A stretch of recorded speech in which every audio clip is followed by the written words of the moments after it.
Hey, it's your guy. Doesn't know why he does this stuff for YouTube, but does. I decided today to combine two of my favorite videos into types of videos into one. So today, my fellas, we are doing Ghost Pepper Ramen while I give a top 10 of my favorite bands. I think I did this one already, but someone requested it again, so I don't mind doing it again. I think it was actually top 10 bands I recommend to people. This wasn't top 10 of my favorite bands. So here we go. I'm all set up. Taking a sip of coffee beforehand. So this is where we start off with number 10, fellas. Number 10 goes to a band. What do you want, Andy? Okay, my cat was just trying to call someone. Um, so number 10, fellas. Number 10 is a band that really means a lot to me. They are Children of Bodom. I miss their guitarist a lot, and one of my favorite experiences was on the shirt that I'm currently wearing right now. Back in July 11th of 2011, I went to Mayhem Fest 2011, and I saw some of my favorite bands there.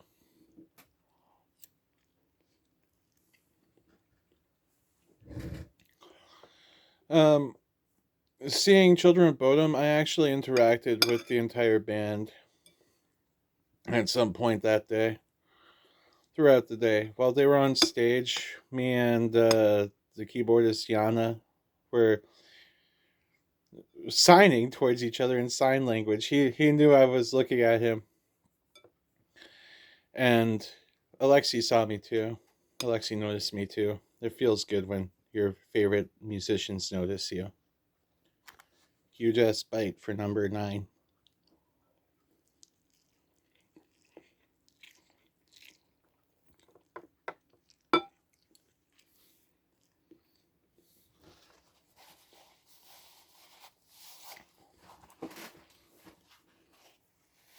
Number 9 is Duran Gray. Duran Gray, hands down. I have never heard a song in another language other than my own that has made me cry like a Duran Gray song has. Those guys just have like a way to my soul. Kyo just really knows how to hit those highs and lows. He's got like the voice of an angel. If y'all haven't heard of Duran Gray, listen to Duran Gray. I'm gonna stop just pausing and going on to the next one. Number 8 is a band that also means a lot to me. They have gone through a lot of turmoil. Dance Gavin Dance. I felt bad for liking Dance Gavin Dance for a while because people made me feel bad for it. I knew Tillian was gonna get fired. I'm not getting into more of that. I just like Dance Gavin Dance for Will fucking Swan and John Mess.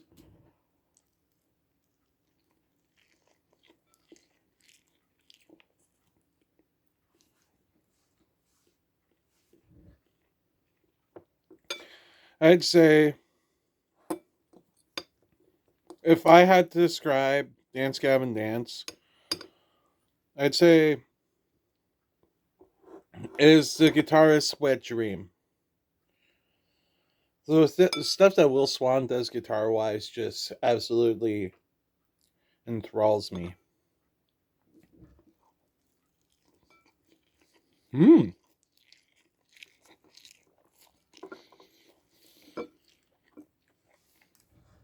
That one had a lot of hot sauce in it, guys.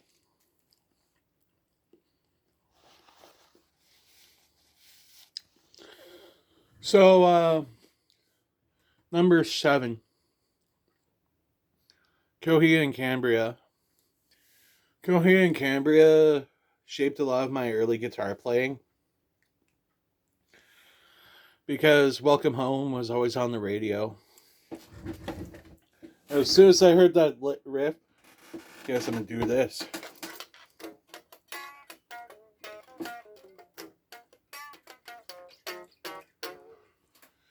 As soon as I heard that, I was hooked.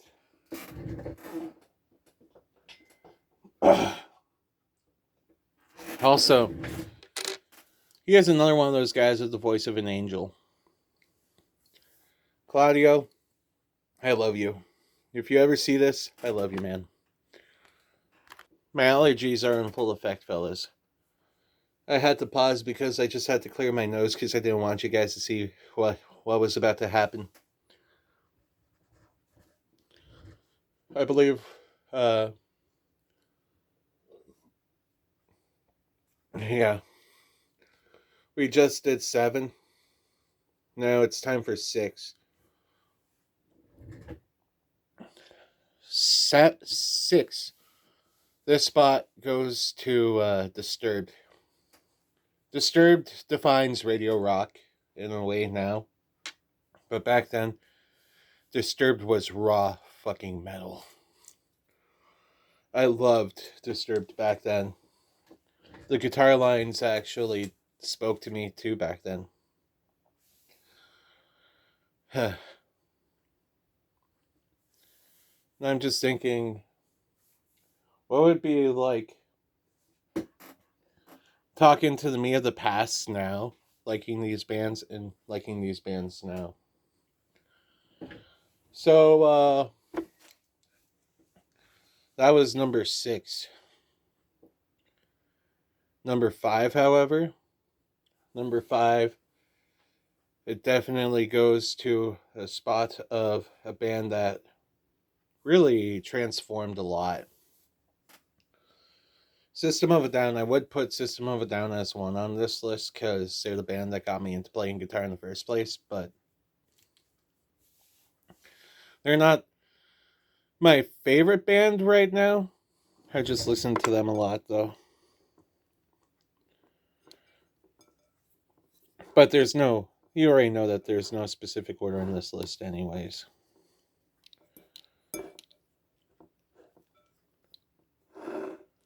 Come on, you little shit.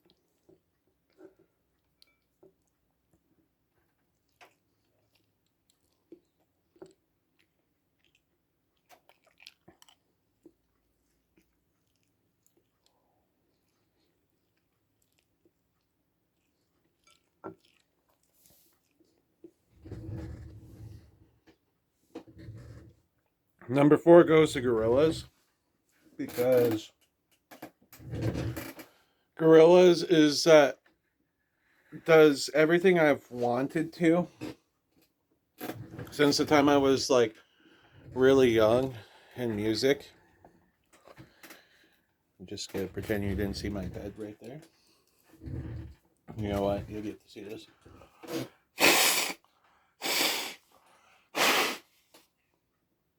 That's what y'all were missing earlier. So Gorillaz, the art behind Gorillaz is fantastic. The music behind Gorillaz is fantastic. Damon Albarn, thank you. Now time for number 3. Number 3 is a band I don't talk about much, but a lot of people should be talking more about. It's called Nevermore. I'm pretty sure y'all saw that 7-string I have, and I'm going to bring it out again. This is the signature model of a guitarist known as Jeff Loomis that I have, of course, bastardized with my own artwork. But Jeff is part of a band.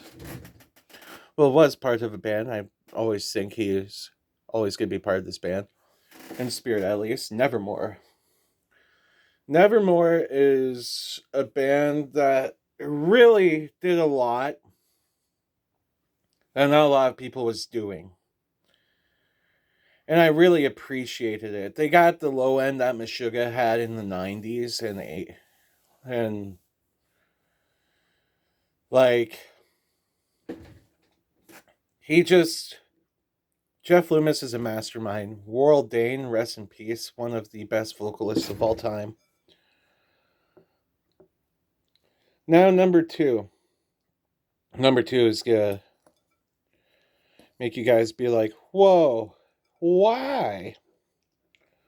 But once you know why, you'll know why. Just prepping up a huge bite here before I say it. Yeah, edge you guys a little bit.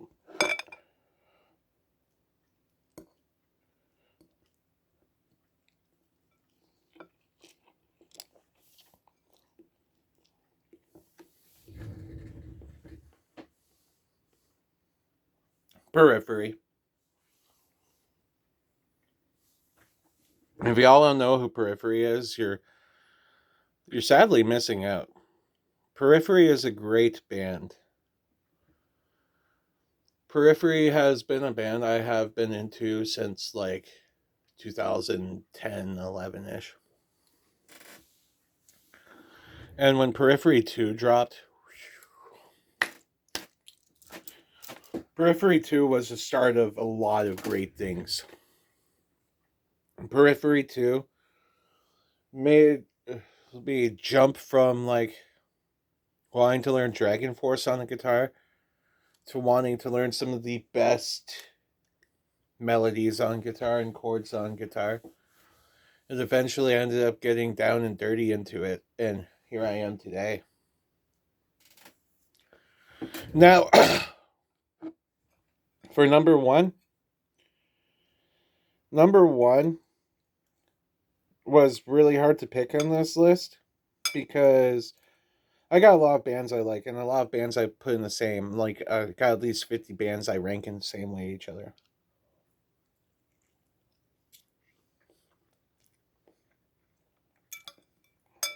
But this is just a top 10 of my favorite bands, so I don't have to say all of them. Nor do I have to say which one's better than the other one. Because it's my list and I get to write the fucking rules for it. Because it's my channel, guys. But I already mentioned them. Guys, gotta take like a couple more bites of this like mind-rottingly spicy goodness.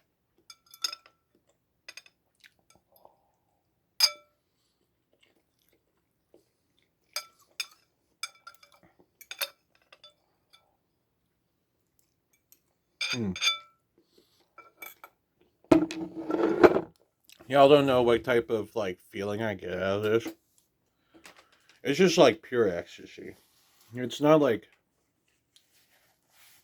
triggering anything in my system or anything. It's just like when you finally taste something that makes you feel alive. Kind of like this new band. Well, this next band, not new band. They are anything but new. Cannibal Corpse. Cannibal Corpse has been around since the 80s. They have dared push the envelope on a lot of things, especially low-end music. As a matter of fact, each album they have done, they have progressively gotten lower until they reached Evisceration, Plague, and Kill. Now they're doing drop G sharp and drop A sharp. I mean, not drop A sharp and G sharp. G sharp standard and A sharp standard. And in guitar, that's pretty fucking low. If I had to describe it, that's the standard tuning on has stepped down on my 8 string.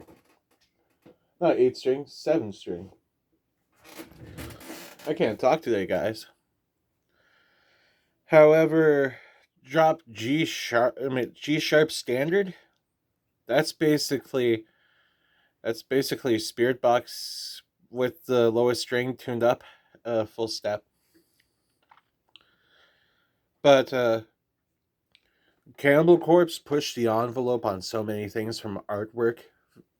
Beautiful fucking artwork. I know, like, people are like, that's some grotesque grotesque artwork right there, but like, no, it's fucking Cannibal Corpse. They're meant to be a sort of horror themed band.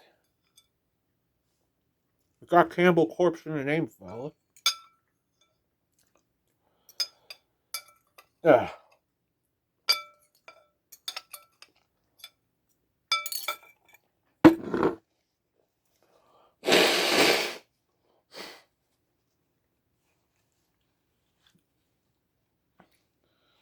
That is why I pause usually.